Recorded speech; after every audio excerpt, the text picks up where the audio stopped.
ব্যাকগ্রাউন্ডে আকাশ দেখতে পাচ্ছ তো? আজকে ওয়েদারের মতো আমার মনের মধ্যেও মেঘ জমেছিল, ঠিক বুঝতে পারছিলাম না, কোনো আইডিয়া আসছিল না কোথায় যাব, কি শ্যুট করব, কি খাবো। And whenever I am in doubt, I always visit Park Street, and Park Street through its numerous offerings and via its various restaurants always helps me out. আর আজকে আমাদের সাহায্যার্থে এগিয়ে এসছে কোয়ালিটি।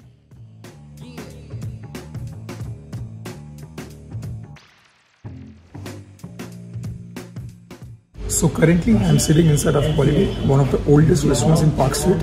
আর পার্ক স্ট্রিটের বাকি রেস্টুরেন্ট মতো এদের মেনুতেও কিন্তু অনেক রকম কুজিন আছে, যেখানে তোমরা কন্টিনেন্টাল পাবে, অল্প একটু ইন্ডিয়ান পাবে, চাইনিজ পাবে, মোগলাই পাবে। বাট এদের স্পেশালিটি কিন্তু নর্থ ইন্ডিয়ান ডিশে। মোগলাই ডিশে সেরকম স্পেশালিটি নেই, বাট আমি অর্ডার করেছি বিরিয়ানি, আর তার বাইরে আই অর্ডার্ড চিকেন ভর্তা অ্যান্ড আ নান। আসলে পরে শেয়ার করবো। অ্যান্ড অ্যাজ অ্যাকম্পানিমেন্টস আচার দিয়েছে, পিকলড অনিয়ন্স, এখানে রয়েছে একটা মিন্ট চাটনি। আমার চ্যানেলে তোমরা কোয়ালিটির আগে ক্লিপিংস দেখেছো, ভিডিও দেখেছো, বাট তখন খাবার নিয়ে বাড়িতে গিয়ে খেয়েছিলাম। আজকে এখানে প্রথমবার বসে খাচ্ছি লাইফে, আগে কখনো এখানে বসে খাইনি। Undoubtedly one of the heritage restaurants in Kolkata. It is very spacious, neat and tidy. আমি ওয়াশরুম ইউজ করলাম, ওয়াশরুমটা কম্প্যাক্ট রয়েছে, so nothing to complain about other than the fact ওয়াশরুমে কিন্তু কোনো পেপার টাওয়েল ছিল না। সো ইয়া, এই ব্যাপারটা যদি রেক্টিফাই করতে পারে তাহলে পরে একদম সব কিছু সময় আসা হবে। ইম্পর্টেন্ট ইনফরমেশন, মানডে থেকে সানডে রোজ খোলা, টাইমিং হচ্ছে দুপুর 12টা থেকে রাত 11টা।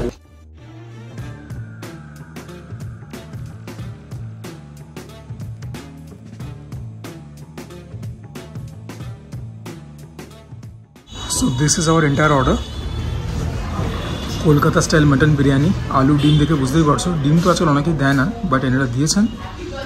প্লেন নান, চিকেন ভর্তা, যেটা আমার মনে হয় কোয়ালিটির one of the specialities. Okay, so this is how our mutton biryani looks. কালারটা কিন্তু সাদাটে, হালকা হালকা colour, long grain basmati rice, যেরকম কলকাতা বিরিয়ানিতে হওয়ার কথা।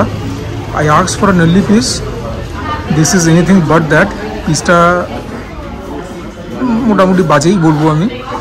ওপরে বেরেস্তা দিয়েছে, দ্যাটস ওকে। আমি আলু আর ডিমটাকে সাইডে রেখেছি, মাটনটাকেও সাইডে রাখলাম, বাট মাটনের ওয়েট তো 100 গ্রামও হবে না। আলু এরকম সাইজ ছোটো মতন রয়েছে, ডিমটা ভেজে দিয়েছে।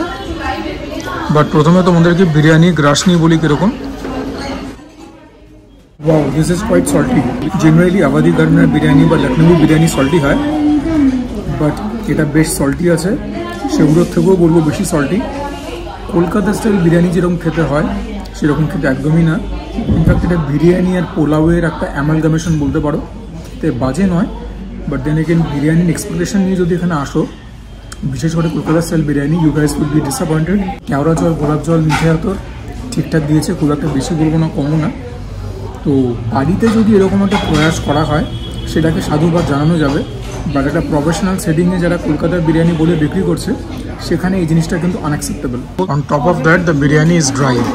ঠিক আছে, আমি 2 গ্রাস খেয়েছি, তাতেই কিন্তু আমার বেশ ড্রাই লাগছে। হ্যাঁ, যেটা ভালো দিক বলতে পারো সেটা হচ্ছে খুব একটা অয়েলি না, খুব একটা ঘি ব্যবহার করেনি, আঙুল দেখে বুঝতে পারছো। But then again as far as biryanis go, this one is anything but that. ভেতরে এরকম মশলা গেছে, বাট যাই হোক, এবার একটুখানি আলু দিয়ে বিরিয়ানি খেতে হবে। অন্তত এরা যখন ক্লেম করেছে কলকাতা স্টাইল, আলুও দিয়েছে, এটা দিয়ে তো খেতে হবেই। আলুর ওপরটা তো সফট আছে, ভেতরটা কিন্তু খুব tough. This is very tough. দেখতে পাচ্ছ তো, ওপরের এইটুকুনি একটুখানি নরম আছে, আলুর মাঝখানটাও বলবো না, মানে জাস্ট ওপরের কোটিংটা চলে গেলে পরে দ্য আলু ইজ রিডিকুলাসলি টাফ। আলু তো ফেল করেছে, বাট আলু দিয়ে একটা গ্রাস নিই। দেখো, আলুর ভেতরে কখনো বিরিয়ানির ফ্লেভার ঢোকে না, আমি আগেও বলেছি, that is anatomically impossible. But আলুর বাইরের মধ্যে একটা বিরিয়ানির এসেন্স থাকবে, ফ্লেভার থাকবে, এখানে সেটাও নেই। খেয়ে মনে হচ্ছে অবসদ্য খাচ্ছি। ভাতটার মধ্যে থেকে ঘিয়ের গন্ধ খুব ভালো পাচ্ছি। এটা যে কী খাচ্ছি মানে আমার বোধগম্য হচ্ছে না। খানিকটা ঘি ভাত, খানিকটা পোলাও, খানিকটা বিরিয়ানির একটা, যেরকম বলেছিলাম, amalgamation. So the biryani is a huge let down. তোমরা আলটিমেট রিফ্লেকশন রেটিংসে পেয়ে যাবে, বাট হ্যাঁ, এগুলোর ওপরেই ভিত্তি করেই তো রিফ্লেকশনটা দেবো। দ্য আলু is not soft, the rice is not flavourful, in fact বিরিয়ানির মতো খেতে নয়। এবার মাটন দেখো, অল ইন অল মাটন এরকম পিস। বিরিয়ানির দাম তোমাদেরকে পরে দেখিয়ে দেবো, বাট ইয়া নাল্লি পিস চেয়েছিলাম, নাল্লি পিস পাইনি, দ্যাটস ওকে। যে পিস চাইবো সেই পিসই যে পাবো সবসময় তার কোনো কথা নেই, but the piece is not good.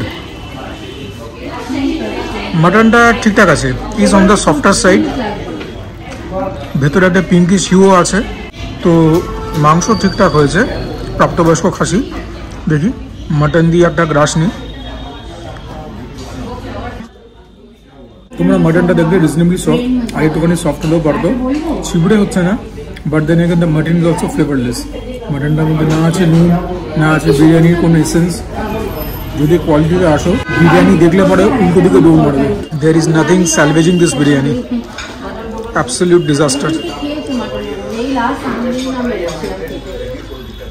Last একটা বাইট দেখে নাও of this miserable sorry excuse of a বিরিয়ানির, তারপরে চিকেন ভর্তাতে যাবো। Hopefully this is going to save the day. আলুর এই জায়গাটা পুরো শক্ত, ইটের মতো। দেখা যাক, মাংস দিয়ে আলু দিয়ে একটা গ্রাস নিই। বাট আমরা এতক্ষণে তো বুঝে গেছি যে যাই দিয়েই যাই খাই, এটা স্বাদ কীরকম হবে। যাক, আর কিছু বলছি না। এবার তোমার রেটিংসটা দেখে নাও মটন বিরিয়ানির, যদি এটাকে বিরিয়ানি বলা যায়। তারপরে কিন্তু ভর্তা রান্না।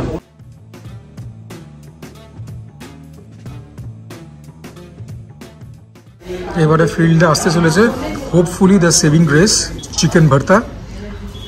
এদের চিকেন ভর্তাটা আমি আগেও খেয়েছি, ইটস রিয়েলি গুড। ডিমটা এরকমভাবে দিয়েছে, একটাই ডিম দিয়েছে, অর্ধেক করে কেটে দিয়েছে। উপরে এখানে ধনেপাতা দেখতে পাচ্ছি গার্নিশিংয়ে। রংটা হচ্ছে হালকা ঘিয়ে ঘিয়ে, হালকা মাস্টার্ড। তোমরা গ্রেভির কনসিস্টেন্সি দেখতে পাচ্ছ, একটা semi consistent viscosity. Now let's give this a shot. Hopefully বিরিয়ানির দুঃখ কিছুটা ভোলাবে।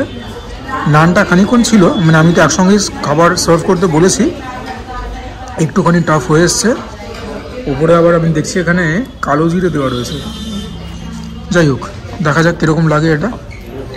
ভর্তাটা কিন্তু এখনও গরম আছে। Compare to the mutton biryani, chicken ভর্তাটা অনেক গুণ ভালো। তবে this is not the best chicken ভর্তা দ্যাট আই হ্যাড। আমার মনে হয় কোয়ালিটিতেও এর থেকে বেটার বানায়। আজকে একটুখানি মিষ্টি ল্যাক করছে, একটুখানি ট্যাঙ্গি ভাব ল্যাক করছে, বাট দেন এগেন গুড, ঠিকঠাক আছে। বিরিয়ানির জায়গায় একটুখানি বেশি সল্টি লেগেছে আমার। দ্য ভর্তা ইজ ওয়েল সিজনড, ঠিকঠাক নুন দিয়েছে। স্পাইসি তো একদমই না, যে কেউ হেসে খেলে খাবে। এই সমস্ত ডিশ খুব একটা স্পাইসি হয়ও না, বাট ইয়া, আমার জন্য যদি আরেকটুখানি মিষ্টতা থাকতো, আরেকটুখানি যদি ট্যাঙ্গিনেস থাকতো, টক ভাব, I would have been much happier. This is good, not great, but এর মধ্যে যে চিকেনগুলো আছে সেগুলো সুসিদ্ধ হয়েছে। চিকেনের এরকম শ্রেডসই থাকে ভর্তাতে ট্রেডিশনালি, ঠিকঠাক আছে। আর ধনে পাতাগুলো তো গার্নিশিংয়ের জন্য দিয়েছে বটেই, বাট ওগুলো যখন মুখের মধ্যে পড়ছে একটা আলাদা ডাইমেনশন ক্রিয়েট করছে ফ্লেভার প্রোফাইলে, তো ঠিকঠাকই আছে। The coriander actually serves the purpose. All in all eating experience কিন্তু খুব একটা ভালো হলো বলতে পারছি না। রেস্টুরেন্টটাকে যে রেকমেন্ড করবো সেই জায়গাতেও আমি নেই, because none of the food items blow me away, neither the naan, not the bharta. Biryani কথা তো বাদ দিলাম। Wow, this has been such a let down. নইলে আমার একটা বিলিফ ছিল, একটা বিশ্বাস ছিল যে পার্ক স্ট্রিটে বোধহয় কোনো রেস্টুরেন্ট খারাপ খাবার বানায় না। এটা হচ্ছে একেবারে অযোগ্য খাবার বা অখাদ্য সেরকম নয়, বাট এক্সপেকটেশন একটু হাই ছিল। খুব একটা বেশি আইটেম তো অর্ডার করিনি, so here goes the final bite I hope, যেখানে কিনা নানের সঙ্গে I polish the plate of যেটুকুন চিকেন ভর্তা আছে, and I'm going to take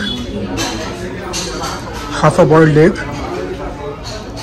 নিয়ে একটা জম্পেশ গ্রাস। তো ওভারঅল আমি বলবো কোয়ান্টিটি ঠিকঠাক আছে, but when it comes to quality it suffers a lot.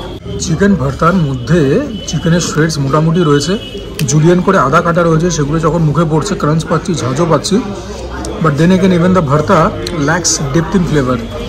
যেরকম বললাম আর একটু মিষ্টতা হলে ভালো হতো, আর একটুখানি ট্যাঙ্গিনেস থাকলে ভালো হতো, সে সমস্ত কিন্তু কিচ্ছু নেই। It tastes quite flat.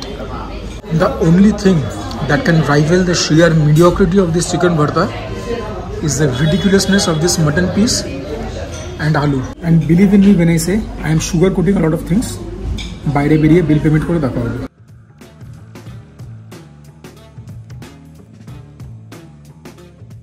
আমার অর্ডার দিয়েছিল তোমরা জানো, চিকেন ভর্তা 360, mutton Mughlai biryani basically mutton biryani 280, নান 95, জিএসটি নিয়ে 772।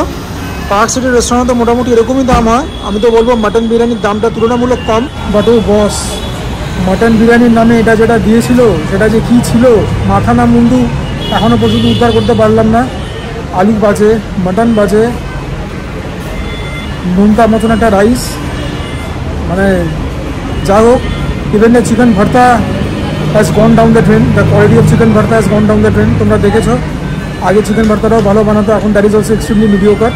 তো based on the 2 items that I have tasted, তোমাদেরকে আমি কী হিসাবে রেকমেন্ড করবো বলো? তোমরা বরং আমাকে কমেন্টে লিখে জানাতে পারো যে তোমরা যদি কোয়ালিটি ফ্রিকুয়েন্ট করো আর তোমরা যে সমস্ত ডিশ অর্ডার করো সেগুলোর ভিত্তিতে তোমাদের কোয়ালিটির কী ইমপ্রেশন। বিকজ আমার তো যে এক্সপিরিয়েন্স হলো তোমাদের সঙ্গে শেয়ার করলাম, ইট ওয়াজ নট গুড। এতক্ষণে তোমরা রেটিংস একটা পেয়ে গেছো। এনিওয়েজ, যদি ভালো লাগে ভিডিওটা, do like the video, do consider subscribing my channel Sujoy chronicles. তোমাদের সাপোর্ট ছাড়া কোনোদিন কোনো ক্রিয়েটারে কিছু হতে পারে না। আর সাবস্ক্রিপশন তোমাদের জন্য ফ্রি। এই যে ভিডিওটা দেখছো এটা অলরেডি সাবস্ক্রাইব বাটন। তো যদি আমার কন্টেন্ট ভালো লাগে, ইন জেনারেল আমার পার্সোনালিটি তোমাদের ভালো লাগে, সাবস্ক্রাইব করে দাও, কী যায় আসে তোমাদের। আর যদি ভিডিও ভালো না লাগে ভিডিওটাকে ডিসলাইকও করতে পারো, no issues. Do share my content with friends and family. যদি মনে হয় ঠিকঠাক কন্টেন্ট বানাই, তোমরা কমেন্ট করবে, তোমাদের কমেন্টগুলো থেকে অনেক মোটিভেশন পাই, ইন্সপিরেশন পাই। And for now this is me Sujoy signing off. প্রত্যেকে ভালো থেকো, সুস্থ থেকো, জমিয়ে খাওয়া দাওয়া করো, তার সঙ্গে ওয়ার্কআউটও করো। তবে এরকম রেস্টুরেন্ট পারত পক্ষে এড়িয়ে চলো।